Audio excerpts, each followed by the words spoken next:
Halo semuanya, perkenalkan nama aku Arela Syandra dari kelas 11-8.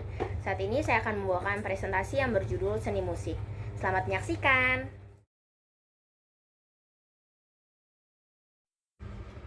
Baik, pada pramateri atau topik yang akan kita bahas yaitu mulai dari pengertian musik, unsur-unsur musik, sejarah perkembangan musik, dan jenis alat musik. Sebelum masuk ke dalam inti materi, kita akan memahami dulu pengertian musik secara umum dan menurut para ahli. Pengertian musik. Musik adalah nada atau bunyi yang disusun sedemikian rupa sehingga mengandung ritme, lagu, dan keharmonisan. Musik terdiri dari beberapa unsur yaitu melodi, harmoni, ritme, dan timbre. Musik termasuk sejenis fenomena intuisi untuk mencipta, memperbaiki, dan mempersembahkannya dalam suatu bentuk seni. Pengertian musik menurut para ahli. R.G. Escher, Erikson, and Dr. Mantelhood menurut pendapat mereka, musik adalah gerakan dalam totalitasnya.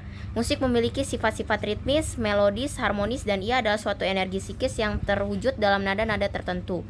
Lalu ada dari Aaron Copland yang menyatakan musik adalah bunyi yang terdiri dari 4 unsur pokok, yakni ritme, melodi, harmoni, dan ton kolor atau warna nada.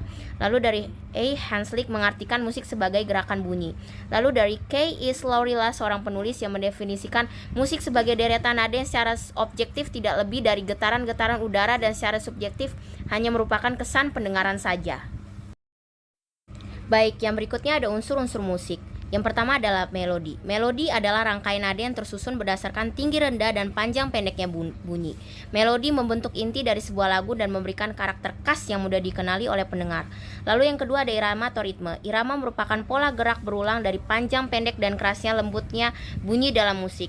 Irama memberikan struktur dan alur pada musik, membuatnya terasa hidup dan dinamis. Lalu yang ketiga ada birama.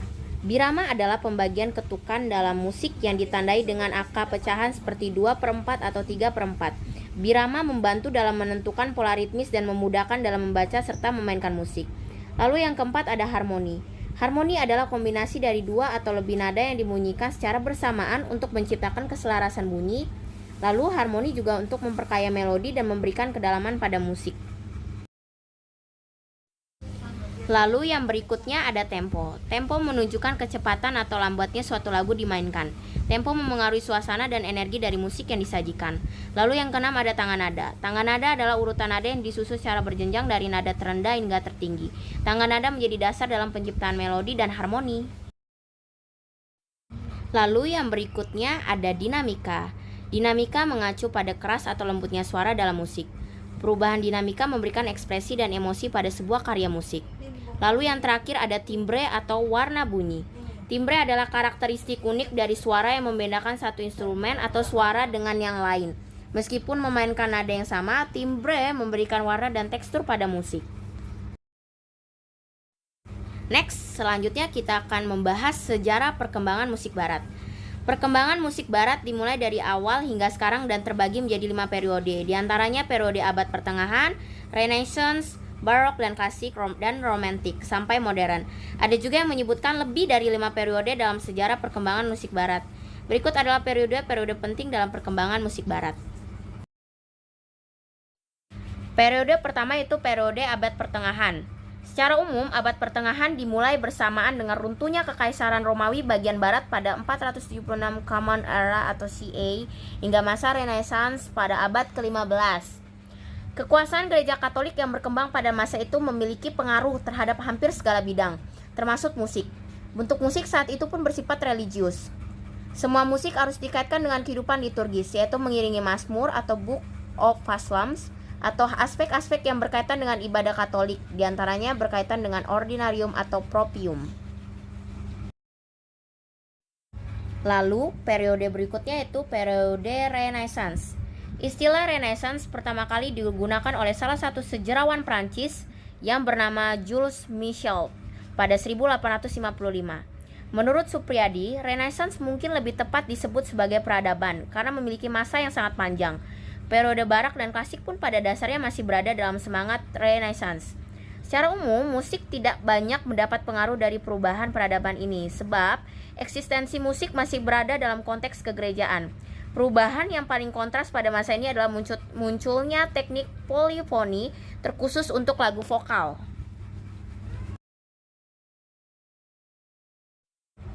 Periode barok dan klasik. Beberapa bentuk, teknik, jenis, dan gaya musik justru berkembang di periode barok. Penggunaan teknik trill, turn, dan arpeggio sangat ramai di dalam karya-karya barok. Kemudian munculnya periode klasik adalah periode yang merupakan reaksi dari barok. Kesederhanaan yang merupakan warna utama pada gaya klasik menunjukkan suatu penolakan atas kerumitan yang keras mewarnai karya musik di masa barok. Lalu ada periode romantik. Munculnya gerakan romantisme merupakan suatu kritik terhadap zaman klasik yang dianggap kaku. Gerakan ini merupakan suatu gerakan kebudayaan yang memberikan penekanan pada emosi, imajinasi, dan individualisme. Perkembangan musik romantik secara garis besar dibagi menjadi beberapa fase. Antara lain romantik awal yaitu dari tahun 1800 sampai 1830, romantik tinggi dari tahun 1830 sampai 1850, romantik akhir yaitu dari 1850 sampai 1890 dan masa pergantian abad. Periode modern. Kemodernan kerap dikaitkan dengan awal mula perubahan, penemuan-penemuan baru, dan hal sebagainya. Sebagian sosiolog menganggap era modern dimulai sejak diciptakannya mesin uap.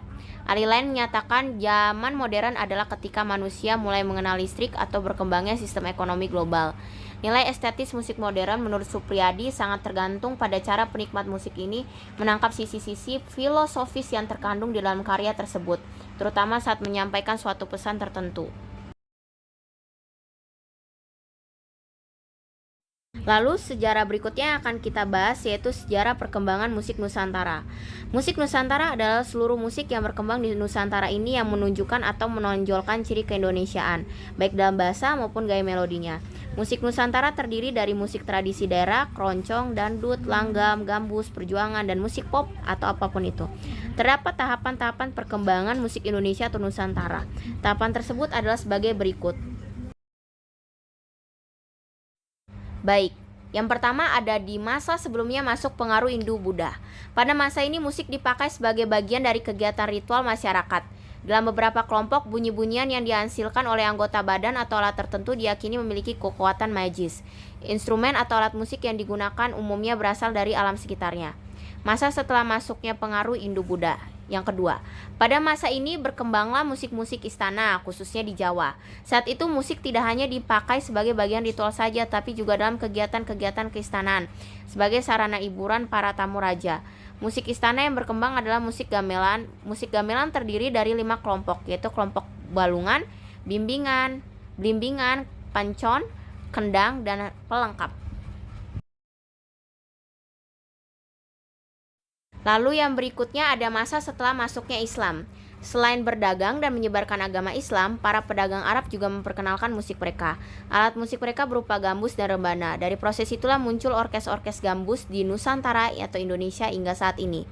Lalu yang keempat ada masa kolonialisme. Masuknya bangsa barat ke Indonesia juga membawa pengaruh besar dalam perkembangan musik Indonesia. Para pendatang ini memperkenalkan berbagai alat musik dari negeri mereka, misalnya biola, cello, gitar, seruling, flute, dan ukulele. Mereka pun membawa sistem solmisasi dalam berbagai karya lagu. Itulah masa-masa perkembangan musik modern Indonesia. Saat itu, para musisi Indonesia menciptakan sajian musik yang merupakan perpaduan musik barat dan musik Indonesia. Sajian musik itu dikenal sebagai musik keroncong.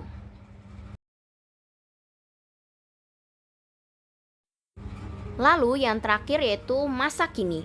Seiring dengan masuknya media elektronik ke Indonesia, masuk pula berbagai jenis musik barat seperti pop, jazz, blues, rock, and R&B. Demikian pula dengan musik-musik negeri India yang banyak dibawa melalui film-filmnya. Dari perkembangan ini terjadi perpaduan antara musik asing dengan musik Indonesia. Musik India mengalami perpaduan dengan musik Melayu sehingga menghasilkan jenis musik dangdut. Maka muncul pula berbagai musisi Indonesia yang beraliran pop, jazz, blues, rock, dan R&B. Berkembang pula jenis musik yang memadukan unsur kedaerahan Indonesia dengan unsur musik barat, terutama alat-alat musiknya. Jenis musik ini sering disebut musik etnis.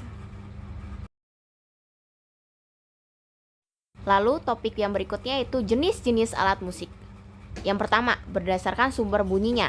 Alat musik dapat dibagi menjadi 5 jenis berdasarkan sumber bunyinya, yaitu idiofon, aerofon, kordofon, membranofon, dan elektrofon. Yang pertama ada idiofon, yaitu alat musik yang sumber bunyinya berasal dari getaran seluruh atau sebagian tubuh alat itu sendiri tanpa menggunakan senar atau membran. Contohnya angklung, gong, atau tamborin. Lalu yang berikutnya ada membranofon, alat musik yang menghasilkan bunyi melalui getaran membran atau selaput yang direntangkan. Contohnya drum, tifa, dan gendang.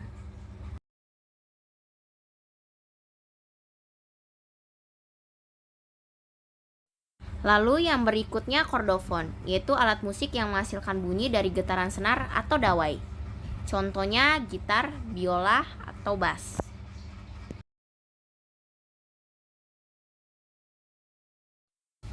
Lalu aerofon, alat musik yang menghasilkan bunyi melalui getaran udara dalam tabung atau rongga. Contohnya seruling, trompet, pianika.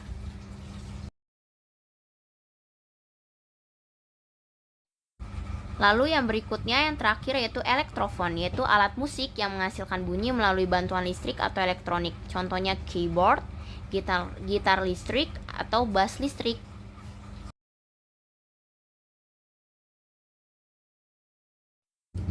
Lalu yang kedua, berdasarkan sumber fungsinya. Alat musik dapat dibagi menjadi 3 jenis berdasarkan sumber fungsinya, yaitu harmonis, melodis, dan ritmis. Harmonis, fungsinya itu menghasilkan harmoni atau gabungan beberapa nada secara bersamaan.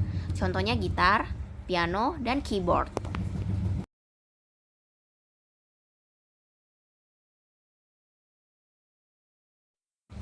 Lalu yang berikutnya melodis, fungsinya yaitu menghasilkan rangkaian nada yang membentuk melodi atau lagu. Contohnya suling, pianika, biola.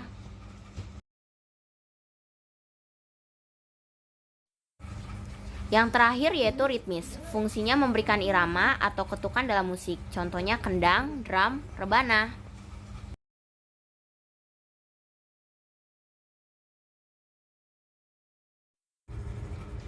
Baik, sekian presentasi yang sudah saya sampaikan ya. Jika ada salah kata, mohon dimaafkan. Terima kasih, jangan lupa di like, subscribe, and comment ya. See you.